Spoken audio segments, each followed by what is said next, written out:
At 6:23 a.m. on November 8, 1944, Private First Class James Michael Nolan crouched in a muddy irrigation ditch on the outskirts of Metz, France, watching 47 German soldiers emerge from the morning fog across the shattered wheat field 340 yards to the northeast. He had exactly 9 smooth river stones in his left cargo pocket and a leather sling wrapped twice around his trembling right hand. The nearest American machine gun nest was 800 yards behind him, silent, its crew killed 3 hours earlier. In the next 4 minutes, he would do something so mathematically impossible that 3 separate after-action reports would omit it entirely, assuming the witnesses had succumbed to combat fatigue and mass hallucination. This is the story of how a shepherd's son with a Bronze Age weapon became the most lethal man on the Western Front for exactly 240 seconds, proving that the deadliest innovations in war don't come from engineers, but from desperate men who refuse to die. The fog rolled thick across no man's land that morning, carrying with it the stench of cordite and decomposing horses. Nolan's hands wouldn't stop shaking. They never did.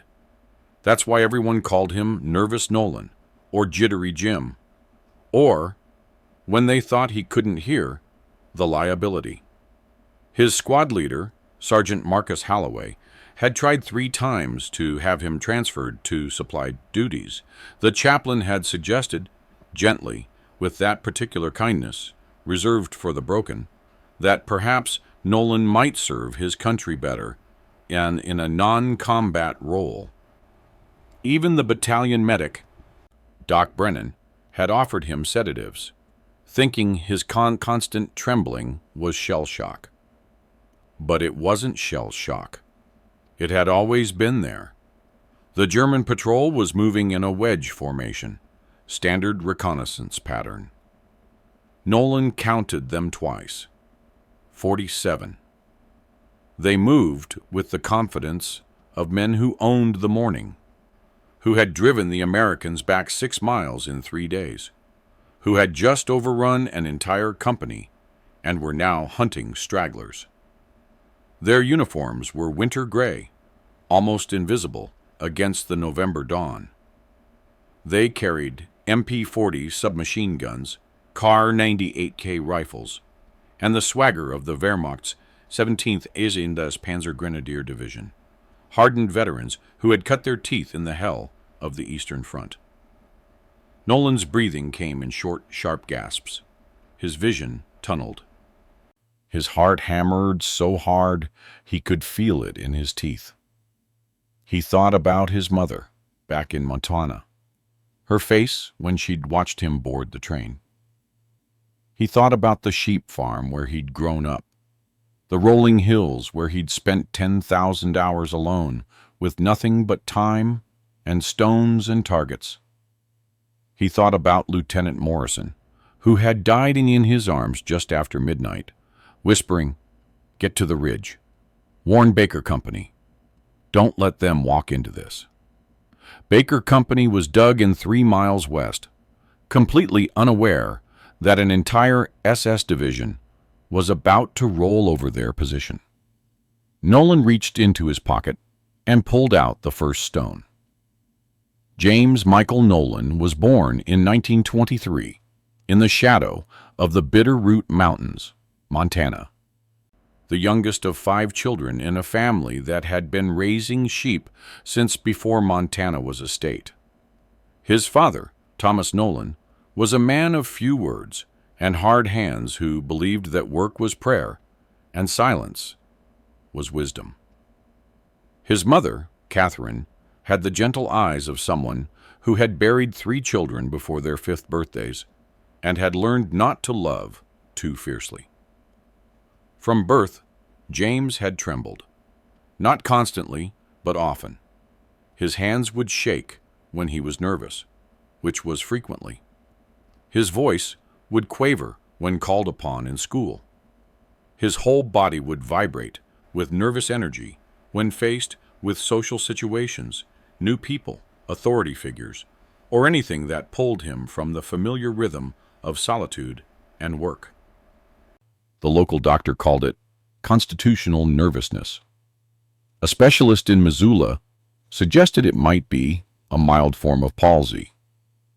His teachers assumed he was simply high-strung, anxious, perhaps not quite right in the head. Other children mocked him mercilessly.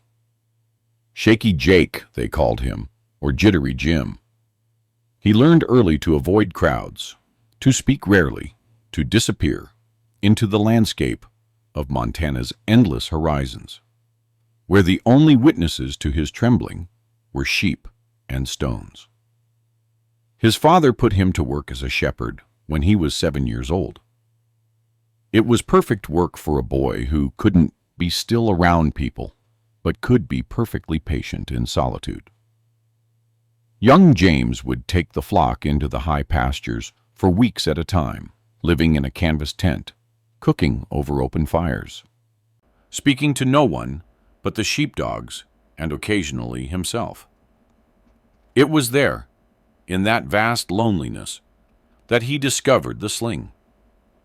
He'd read about David and Goliath in the Bible his mother had packed in his rucksack.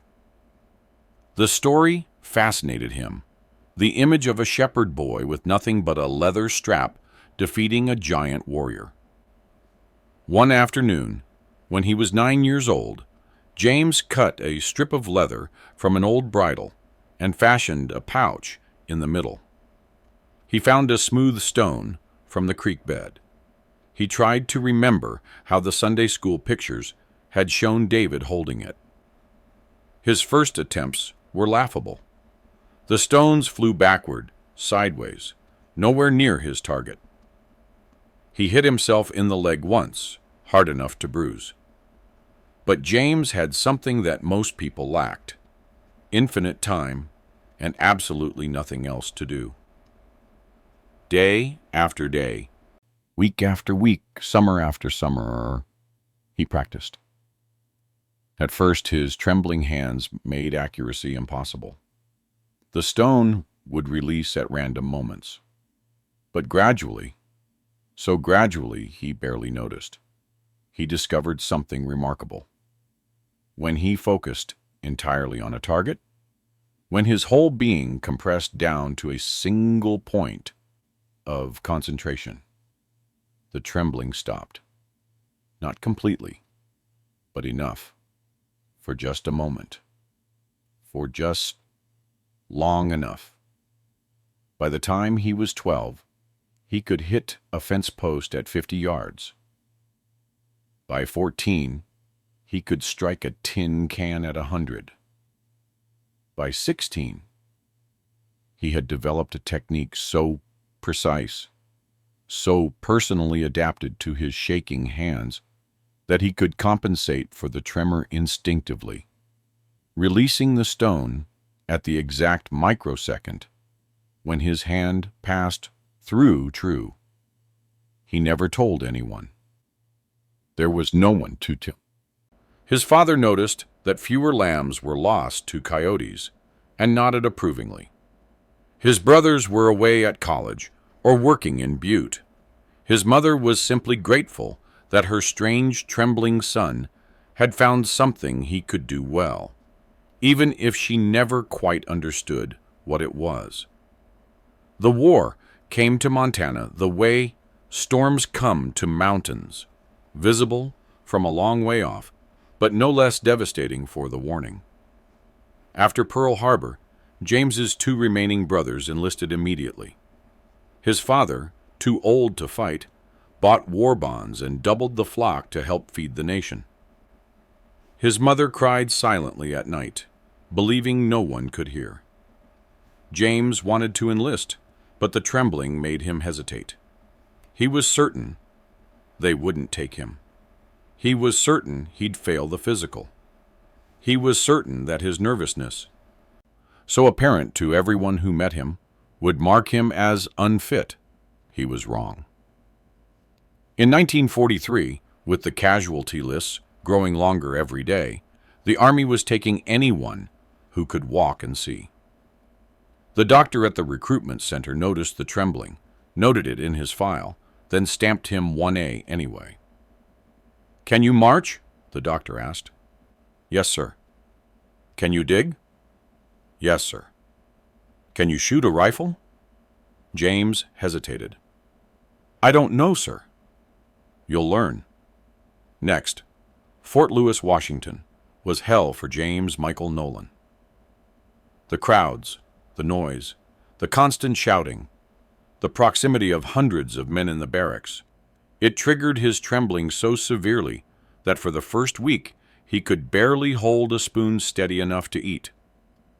His bunkmate, a gregarious kid from Philadelphia named Tony Russo, tried to befriend him and eventually gave up, confused by Nolan's monosyllabic responses and shaking hands. The drill instructors noticed immediately. Sergeant Pierce, a career Army man with a face like weathered granite, called him Nervous Nellie, the first time Nolan dropped his rifle during drill. The nickname stuck. It evolved. Nolan the Nervous. Jittery Jim. Shake and bake.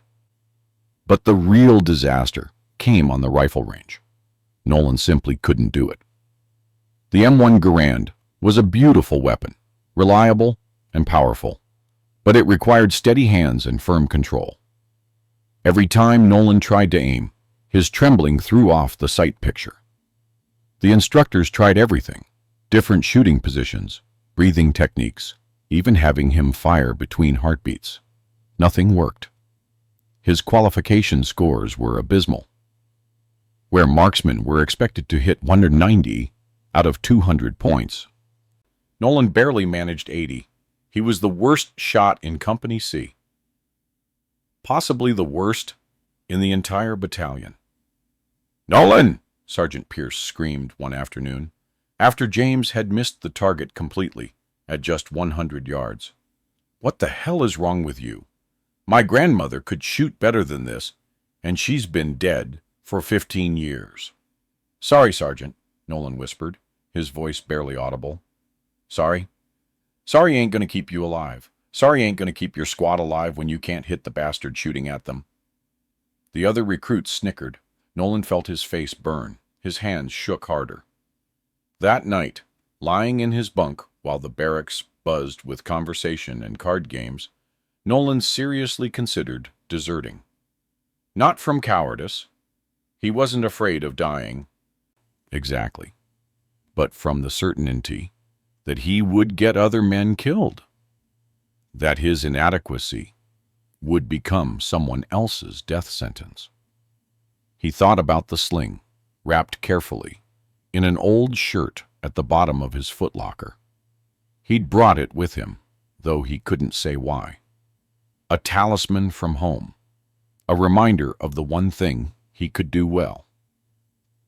The next day, during a rare moment of free time, he found a secluded corner of the base near the vehicle depot. He unwrapped the sling, found a few stones from the gravel road, and set up a makeshift target, an empty ration tin balanced on a fence post about 50 yards away. He hadn't held the sling in months. His muscle memory was rusty. But the moment his hand gripped the leather, something clicked back into place. The trembling didn't stop, but it didn't matter. He knew how to work with it. Around it. Through it. The first stone missed by 2 feet. The second by a 1. The third struck the tin dead center with a sharp ping that echoed across the depot yard. "What the hell are you doing, Private?" Nolan spun around. Sergeant Pierce stood 20 yards away, hands on hips, expression unreadable. "Nothing, Sergeant. I was just—" "What is that? A slingshot?" "A sling, Sergeant. It's different. Like in the Bible. David and—" "I know the damn story, Nolan. Pierce walked closer, squinting at the leather strap. "You any good with that thing?" Nolan hesitated. Pride warred with humility. "Yes, Sergeant." "Bullshit." "I can show you, Sergeant." Pierce snorted. "Fine. You see that Coke bottle on that barrel? The one next to the staff car?" Nolan looked. The bottle was at least 80 yards away, small, partially obscured by shadows. "Yes, Sergeant." "Hit it?" Nolan's hands were trembling badly now, the way they always did under scrutiny. But he loaded a stone, let the familiar weight settle into the sling's pouch, began the slow rotation. His body remembered the rhythm. The sling whistled as it spun, once, twice, 3 times. At the apex of the 4th rotation, when his trembling hand passed through the exact moment of steadiness, he released. The bottle exploded. Sergeant Pierce stared. Then he walked over to the barrel, examined the shattered glass, and walked back. His expression had changed. Not to approval exactly, but to calculation. "How far can you throw with that thing?" "I've hit targets at 200 yards, Sergeant. Accurately at about 150. "And you can do this consistently? Not just lucky shots?" "Yes, Sergeant." Pierce nodded slowly. "You know what they're gonna say if you try to carry that into combat? They're gonna laugh their asses off. They're gonna call you crazy. Hell, they'll probably court-martial you for refusing to carry proper equipment. I can carry a rifle too, Sergeant. I just can't shoot it worth a damn." "No, you can't." Pierce rubbed his jaw, thinking. "Look, Nolan, I ain't gonna lie to you. The Army don't care about some shepherd's toy. But I also ain't stupid enough to ignore a skill when I see one. You keep that thing hidden. You keep qualifying with your rifle, even if you barely pass. And if you ever get into real shit, you do what you gotta do to stay alive. Understand?" "Yes, Sergeant." "And Nolan, maybe practice with that thing a little less conspicuously. Last thing I need is some officer seeing you and asking questions I don't want to answer." It was the closest thing to encouragement Nolan had received in months. Private First Class James Michael Nolan arrived in Normandy 3 weeks after D-Day, when the beaches were relatively secure, but the hedgerows were turning into a meat grinder. He was assigned to the 90th Infantry Division, 358th Infantry Regiment, 2nd Battalion, Fox Company. A unit that had already taken 30% casualties and was being continuously replenished with replacements who rarely lasted more than a few weeks. His squad leader was Sergeant Marcus Holloway, a black man from Georgia who had survived North Africa and Sicily and carried himself with the exhausted competence of someone who had seen too much death to be surprised by anything. Holloway took one look at Nolan, shaking, quiet, obviously terrified inside. "Another green kid. Great. You know how to dig, Nolan?" "Yes, Sergeant." "Then dig. Keep your head down. Try not to die in the first week. That's all I ask." The other men in the squad were a mix of veterans and replacements. There was Corporal Pete Dombrowski, a Chicago steelworker who could carry a 30 cal machine gun like it weighed nothing. Private Tommy Chen, a Nisei soldier from California, who was fighting for a country that had imprisoned his family. Private First Class Eddie Kowalski, a former coal miner from Pennsylvania who never stopped complaining but never stopped fighting. And a rotating cast of replacements who came and went so quickly, Nolan stopped learning their names. The hedgerows were hell. Each field was a fortress, each lane a kill zone. The Germans had been fortifying Normandy for 4 years, and they defended every inch with machine guns, mortars, snipers, and artillery. American doctrine called for aggressive movement, but aggressive movement got you killed. The fields ran red. Nolan spent most of his time digging falls, filling sandbags, running ammunition, and trying to stay out of everyone's way. When Fox Company assaulted German positions, he stayed in the rear with the headquarters element, ostensibly as a runner, but really because Sergeant Holloway didn't trust him in combat. During firefights, Nolan's trembling became so severe he could barely hold his rifle. The other soldiers noticed. Of course they did. "Hey, Nervous, you gonna shoot that thing, or just shake it at the Krauts?" Kowalski said one day, not unkindly, but loud enough for everyone to hear. "Leave him alone," Dombrowski said. "He digs good foals. That's worth something." "Yeah, well, foxholes don't shoot back." Nolan said nothing. He just kept digging. At night, when he had sentry duty, or when he couldn't sleep, which was often, he would slip away from the bivouac and practice with the sling. He'd brought a supply of good stones from England, smooth and round, each about the size of a walnut. He'd wrapped them carefully in his spare socks. In the darkness, he would find targets, tree trunks, fence posts, abandoned equipment, and practice in silence. The repetitive motion calmed him. The focus silenced the chaos in his head. Once, Tommy Chen found him practicing. "What the hell is that?" Chen asked, genuinely curious rather than mocking. "Sling? Like David and Goliath?" Chen watched Nolan hit a tree trunk at 70 yards. Then another, then another. "Damn, you're good with that."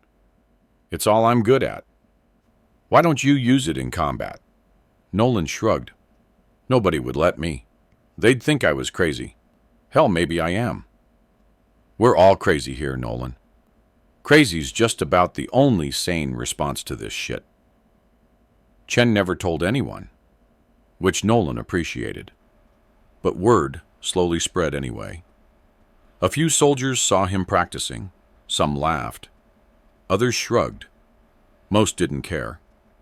A sling was an anachronism, a curiosity, a shepherd's toy that had no place in modern mechanized warfare. Then came Operation Cobra, the breakout from Normandy. Fox Company was tasked with securing a crossroads south of St. Lo. A nothing assignment that turned into a nightmare when German Fallschirmjäger, paratroopers, counterattacked with unexpected strength. The fighting was close, brutal, often hand-to-hand. Nolan, carrying ammunition boxes to the forward positions, found himself cut off when German infantry infiltrated the American lines. He dove into a shell crater, heart hammering, hands shaking so badly his rifle clattered against the dirt. 3 German soldiers appeared on the crater's rim, silhouetted against the smoke. They hadn't seen him yet. They were looking the other way, searching for targets. Nolan couldn't lift his rifle. His hands wouldn't obey. Terror had locked every muscle. This was it. This was how he died.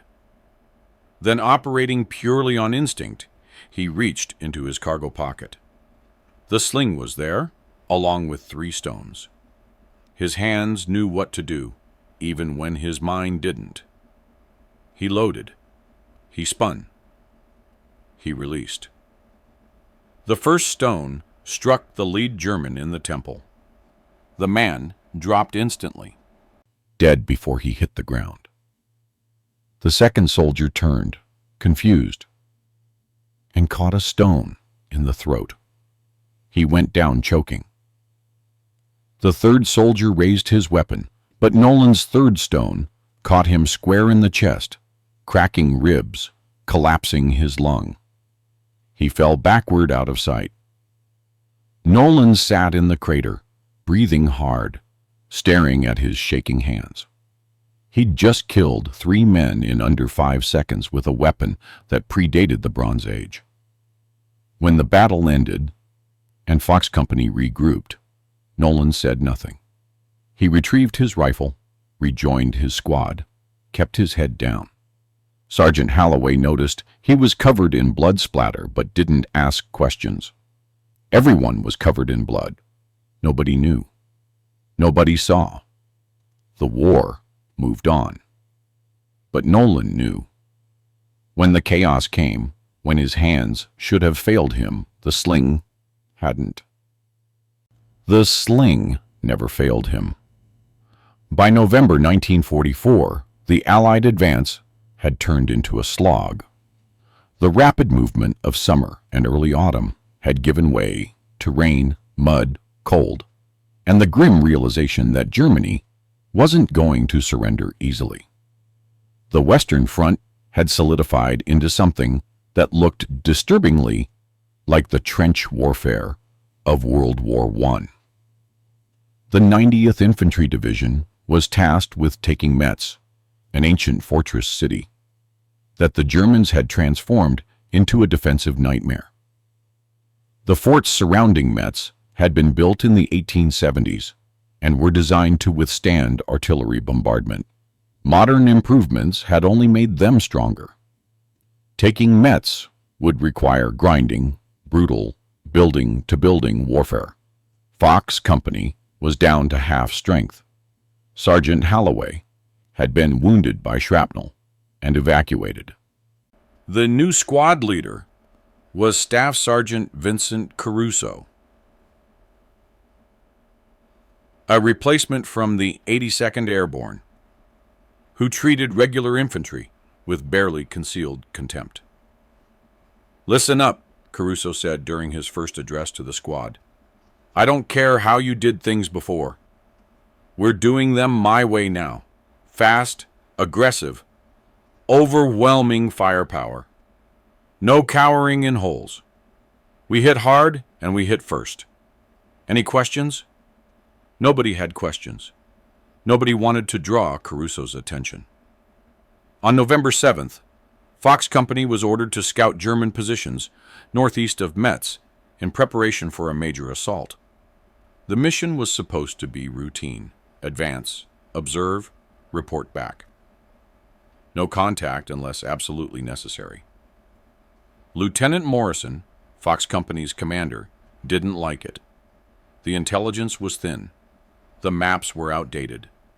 The weather was turning. But orders were orders. Fox Company moved out at 2 a.m.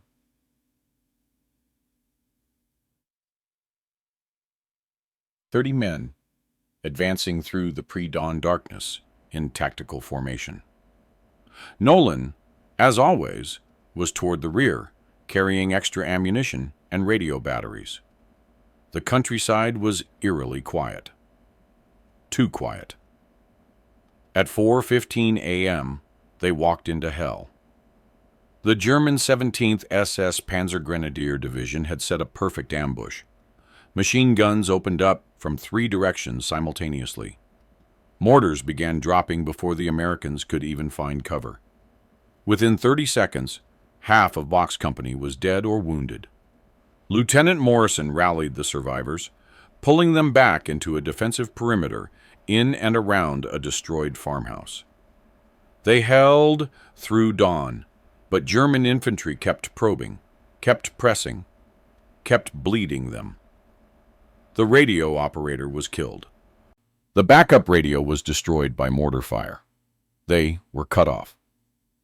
By 11 p.m. on November 7th, Fox Company had been reduced to 16 effectives. Ammunition was running critically low. Water was gone. Medical supplies were exhausted. The wounded screamed in the darkness. Lieutenant Morrison made the decision. He called for volunteers to break through the German lines and reach Baker Company, 3 miles to the west, to call in artillery and coordinate a relief force. Nobody volunteered. It was suicide. The Germans controlled all the approaches. Anyone attempting to break out would be cut down in seconds. "I'll go," Nolan heard himself say. Everyone stared at him. Nervous Nolan, jittery Jim, the liability.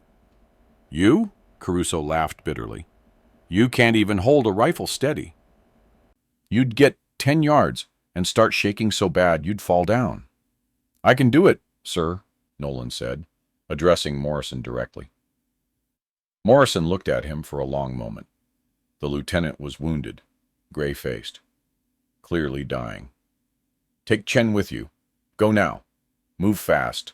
Stay low. Baker Company is due west. 3 miles. Just get there, Nolan. Just get there. Nolan and Chen slipped out at midnight. The German lines were porous. They didn't have enough men to seal every gap, but they were watchful. Twice, German patrols passed within yards of where Nolan and Chen lay hidden in drainage ditches. Twice, they held their breath and prayed. At 2:30 a.m., Chen stepped on a mine.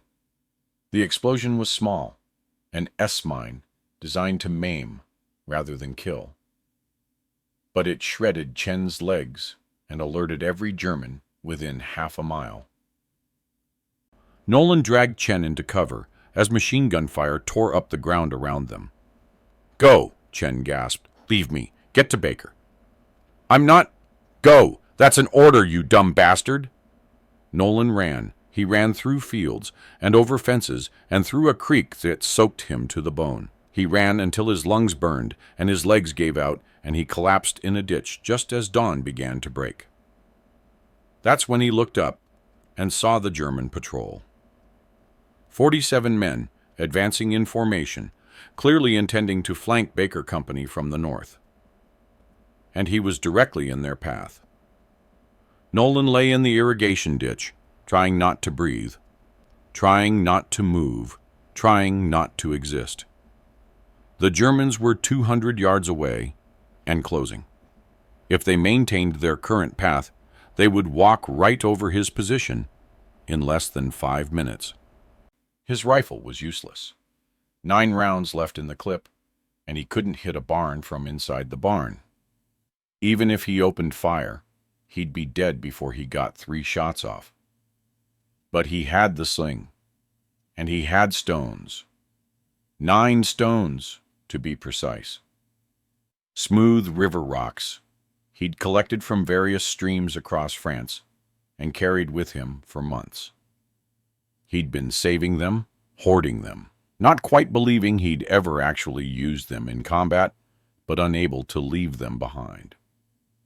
9 stones, 47 Germans. The math was absurd, impossible, laughable.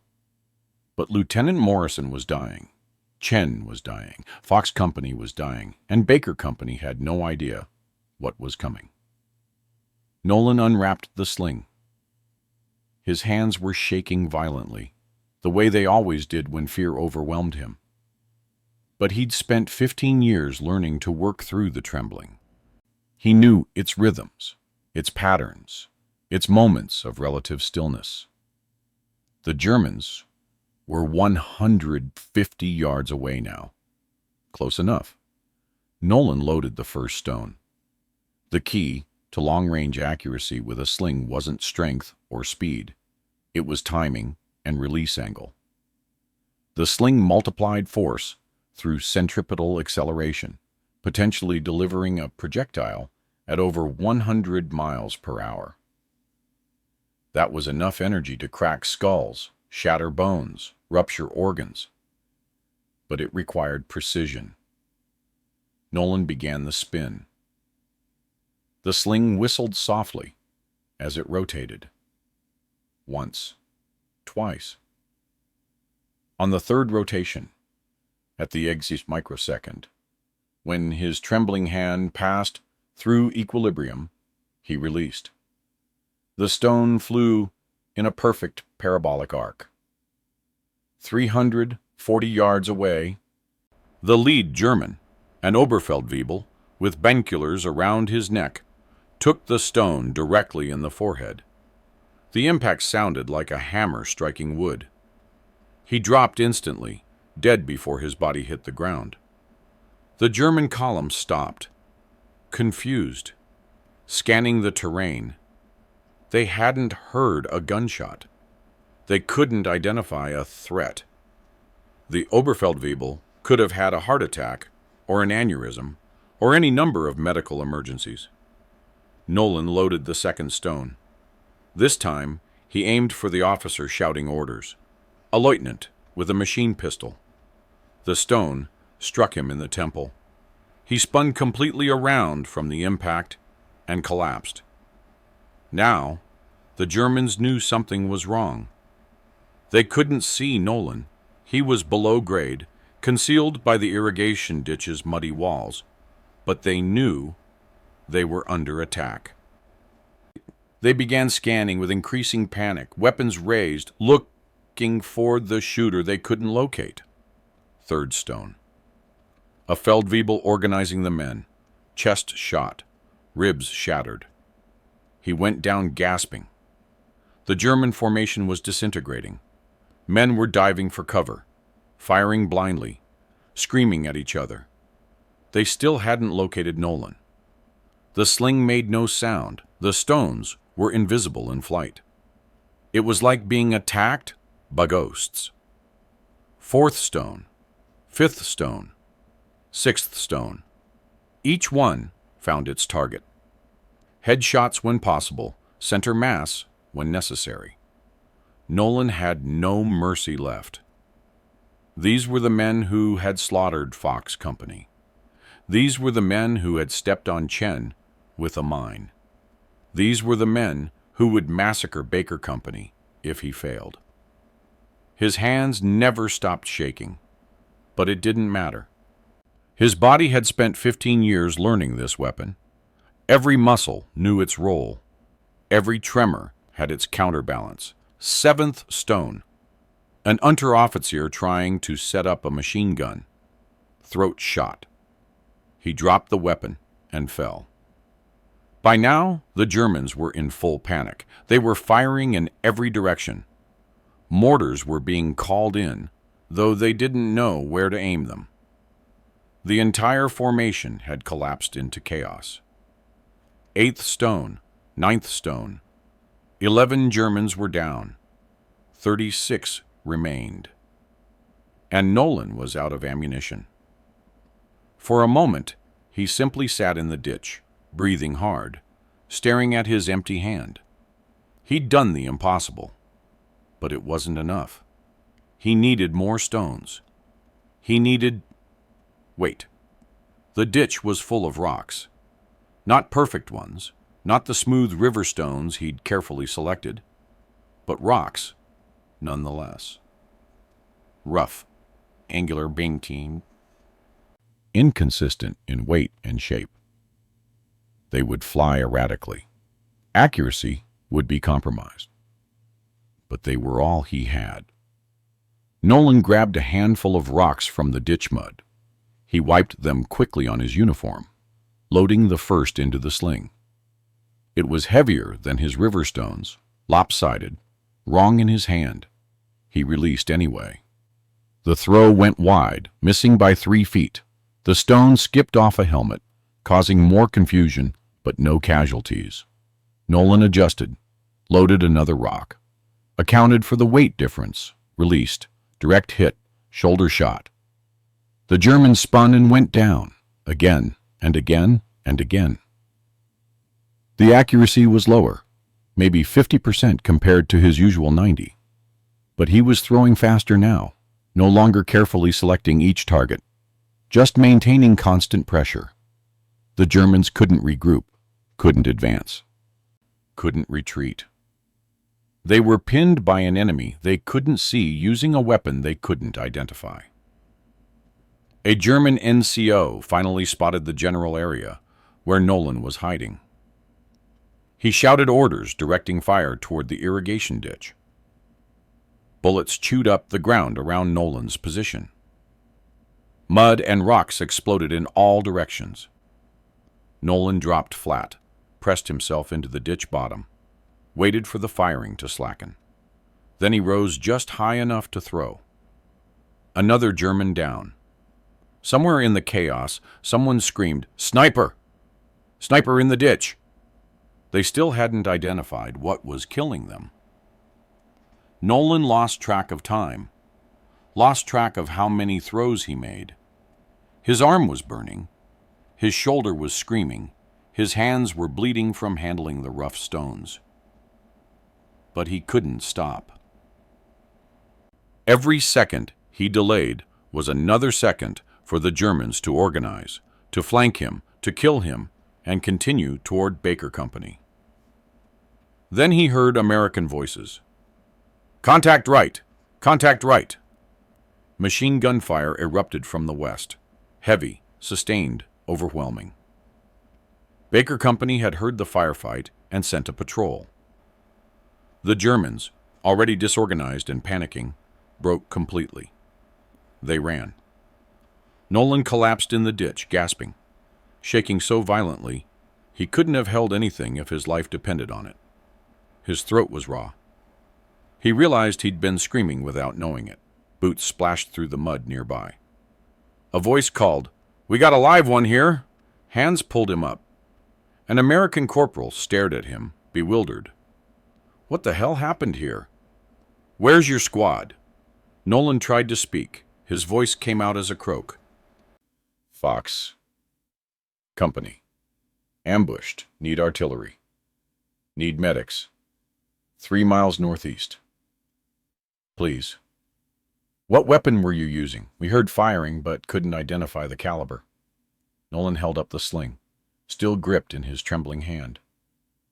The corporal stared at it, then at Nolan, then at the dead and wounded Germans scattered across the field. "You're telling me you did this with a goddamn sling?" "Yes." "Bullshit." "I'm telling the truth."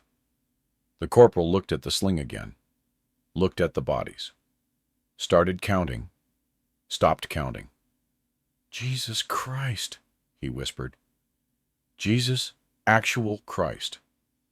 The relief force reached Fox Company at 9:47 a.m.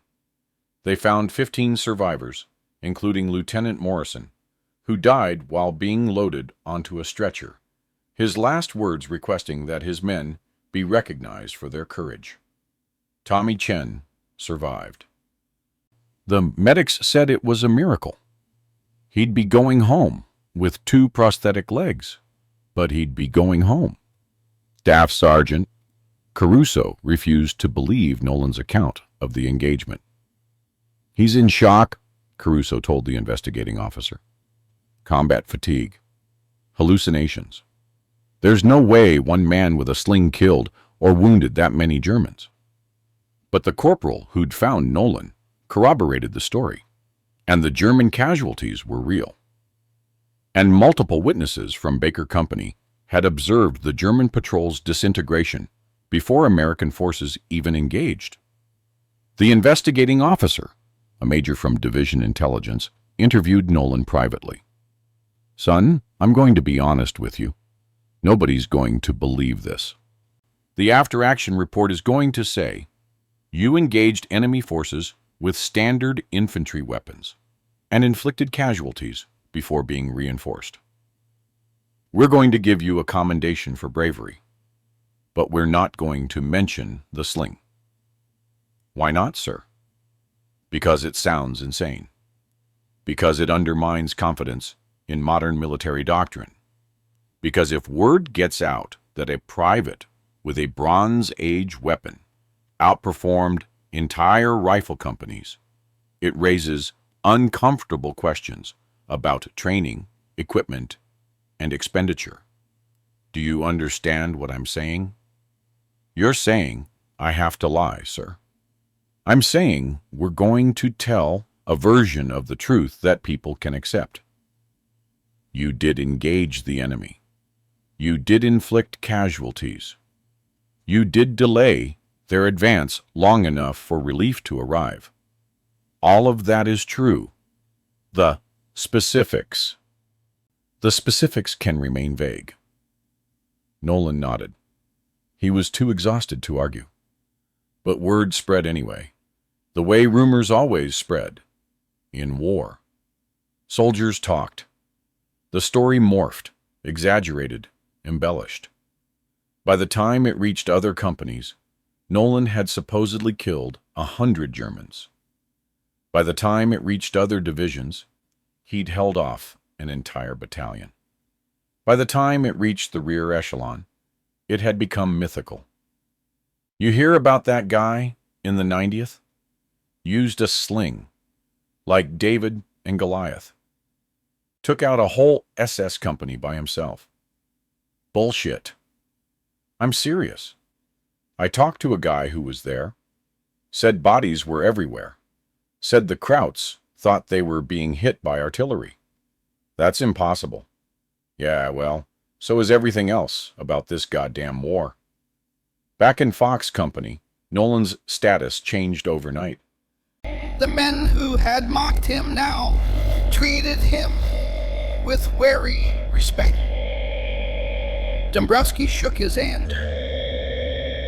Kowalski apologized for every joke he'd ever made. The new replacements stared at him like he was some kind of ghost. Only Caruso remained hostile. I don't care what happened out there, he told Nolan privately. You're still a liability. You got lucky. Don't expect it to happen again. Nolan didn't expect it to. He hoped it would never need to. He was awarded the Silver Star, though the citation was so vague as to be meaningless. It mentioned extraordinary heroism and single-handedly engaging superior enemy forces, but said nothing about how. The medal arrived with a handwritten note from the division commander. Sometimes discretion is as important as valor. Well done, soldier. 3 weeks later, Fox Company was rotated out of frontline duty for rest and refit. They were sent to a quiet sector in Luxembourg where the only threats were frostbite and boredom.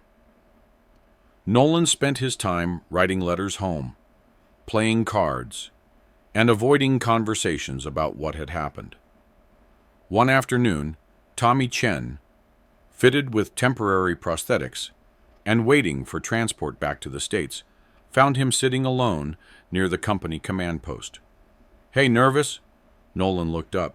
"Hey, Chen, how you holding up?" "Better than I got any right to." Chen sat down carefully, his new legs still awkward. "I heard what you did after the mine, how you held off that whole patrol. It wasn't a whole patrol, and I had help." "Bullshit. I know exactly how many were in that formation. I counted them before I stepped on that goddamn mine." Chen was quiet for a moment. "You saved a lot of lives, Nolan. Baker Company would have walked right into that ambush. Fox Company would have died in that farmhouse. You know that, right? I just did what I had to do, huh? With a sling. A fucking sling." Chen laughed, but there was admiration in it. "Everyone thought you were useless. Everyone thought Holloway should have had you transferred.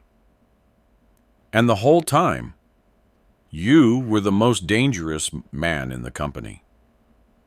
"I'm not dangerous. I'm just..."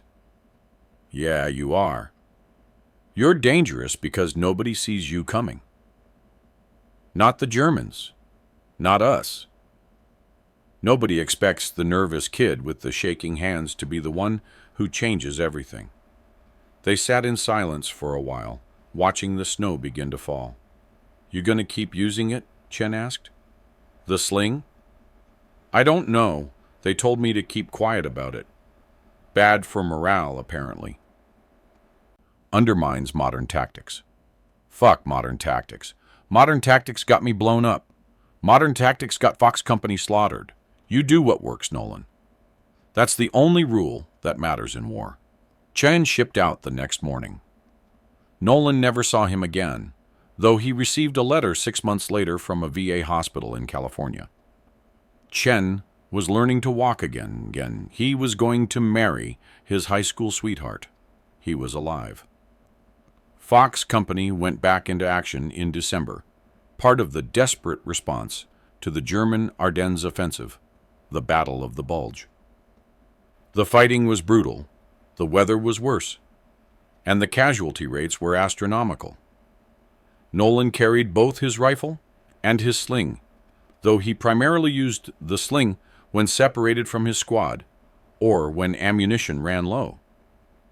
He never had another engagement like November 8th. Nothing that dramatic, nothing that significant.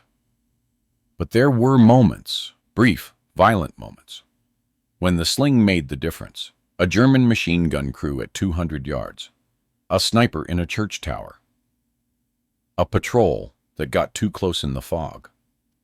Each time, Nolan's hands would shake. Each time, his body would remember. Each time, the trembling would stop for just long enough. The other soldiers noticed. The mockery evaporated completely. Nobody called him Nervous Nolan anymore. At least not to his face. Some called him Shepherd. Others called him David. A few called him Ghost, because his kills seemed to come from nowhere. Caruso died in January, killed by a German sniper near Bastogne. Sergeant Holloway returned in February, promoted to platoon sergeant. His shrapnel wounds healed. He took one look at how the men treated Nolan and understood immediately that something had changed. "What happened while I was gone?" Holloway asked Dombrowski. "Nolan happened," Dombrowski said simply. "Turns out the Nervous Kid's a one-man wrecking crew." Holloway pulled Nolan aside that evening. "I heard stories. Don't know what's true and what's bullshit. But I'm glad you're still alive, Nolan. And I'm sorry I doubted you." "You didn't doubt me, Sergeant. You were right to question whether I could do this. I questioned it too. But you're doing it. That's what counts. I'm doing it my way, with my weapon. That makes me weird, but it doesn't make me a soldier." Holloway shook his head. "Being a soldier isn't about carrying the same rifle as everyone else. It's about doing your job when everything's falling apart. It's about keeping your people alive. You're more of a soldier than most men I've served with, Nolan. Don't let anyone tell you different." Private First Class James Michael Nolan survived the war. He was there when Fox Company crossed the Rhine. He was there when they liberated Buchenwald. He was there when Germany surrendered, and the champagne flowed, and men who had been sure they would die suddenly had to contemplate living. He was discharged in October 1945 with a Silver Star, a Bronze Star with Valor Device, 2 Purple Hearts, and a Combat Infantryman Badge. His service record mentioned exceptional marksmanship, but provided no details. The true accounting of what he'd accomplished was scattered across a dozen after-action reports, all written in deliberately vague language, none of them mentioning the sling. He went home to Montana. The sheep farm was still there, though his father had aged 20 years in 4. His mother cried when she saw him, then made him his favorite meal, then cried some more because he was too thin and too quiet, and his hands still trembled. Nolan tried to explain what had happened, but the words wouldn't come. How could he tell them that their nervous son, the boy everyone had pitied and mocked, had become something else entirely, in the mud of Europe? How could he explain that the sling, the simple leather strap he'd made as a child, had saved dozens of lives and changed the outcome of battles? He couldn't, so he didn't. He went back to shepherding, back to the high pastures and the solitude and the endless sky. He still practiced with the sling, though now it felt different. Every stone he threw carried the weight of the ones he'd thrown in anger. Every target he hit reminded him of targets that had screamed and bled and died. He never married. He rarely spoke. His neighbors remembered him as that quiet Nolan boy, the one with the shaking hands, the one who'd gone to war and come back strange. None of them knew the full story. None of them would have believed it if they'd heard. But soldiers knew. Veterans of the 90th Infantry Division would gather at reunions, and someone would inevitably mention that kid with the sling. The story grew in the telling, became legend, became myth. By the 1960s, there were men claiming to have witnessed Nolan kill 20 Germans with 20 stones from 1,000 yards away. By the 1980s, the story had been reduced to a handful of anecdotes in unit histories, most of which attributed the kills to conventional weapons. By the 2000s, with most of the witnesses dead, the story existed primarily in a few obscure military history forums where amateur researchers argued about whether it had actually happened or was just another war myth, like the Ghost of Kiev or the Angels of Mons. But it had happened. James Michael Nolan died in 1998 at the age of 75.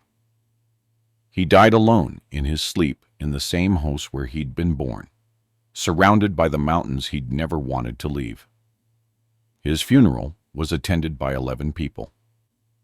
No military honor guard, no flag ceremony, just a simple burial in the local cemetery with a headstone that read, James M. Nolan, 1923-98, U.S. Army. His personal effects were donated to the local historical society.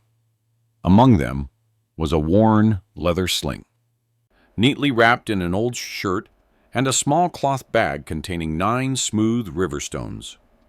The Historical Society curator, a retired schoolteacher named Margaret Ross, nearly threw them away. They seemed like random junk, meaningless artifacts from a life lived quietly. But something made her hesitate.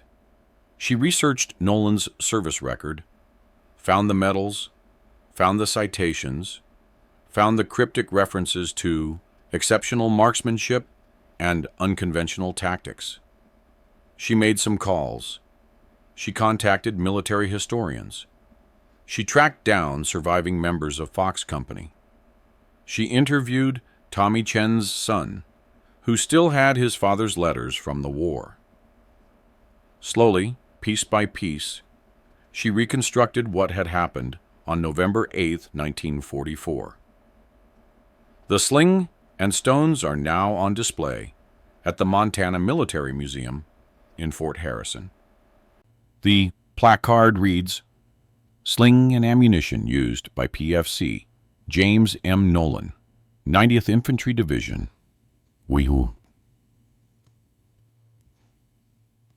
According to multiple eyewitness accounts, PFC Nolan used this primitive weapon to delay a German advance near Metz, France, in November 1944, inflicting significant casualties and allowing American forces to reposition. While official records are vague, surviving veterans confirmed that Nolan achieved results with this simple tool that would have required a full machine gun team to duplicate. His story serves as a reminder that innovation, skill, and courage can sometimes outperform superior technology. Visitors to the museum often walk past the display without noticing it. It's not flashy. It doesn't have the visual impact of uniforms or medals or weapons. It's just a piece of leather and some rocks. But every so often, someone stops. Someone who knows about David and Goliath, or about the countless other times in history when simple weapons in skilled hands achieved the impossible. Someone who understands that war isn't just about technology and doctrine and overwhelming force. It's also about individuals making split-second decisions in desperate moments using whatever tools they have to survive. Those people read the placard. They look at the sling.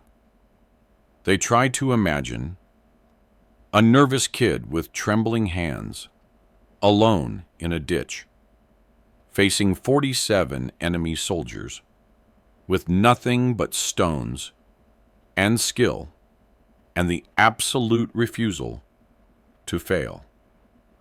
And if they listen carefully, if they quiet their minds and open their hearts, they can almost hear the whistle of the sling spinning, the sharp crack of stone meeting flesh, and the terrified screams of men who never knew what killed them. James Michael Nolan was the most unlikely warrior in the European theater. His hands never stopped shaking. His voice never grew loud. He never wanted glory or recognition or even understanding. He just wanted to do his job, keep his people alive, and go home. He did all three. They called him Nolan the Nervous until the morning he proved that steadiness isn't measured in how much your hands tremble. It's measured in what you do, despite the trembling. His weapon was ancient. His technique was forgotten. His method was mocked. But his legend is eternal.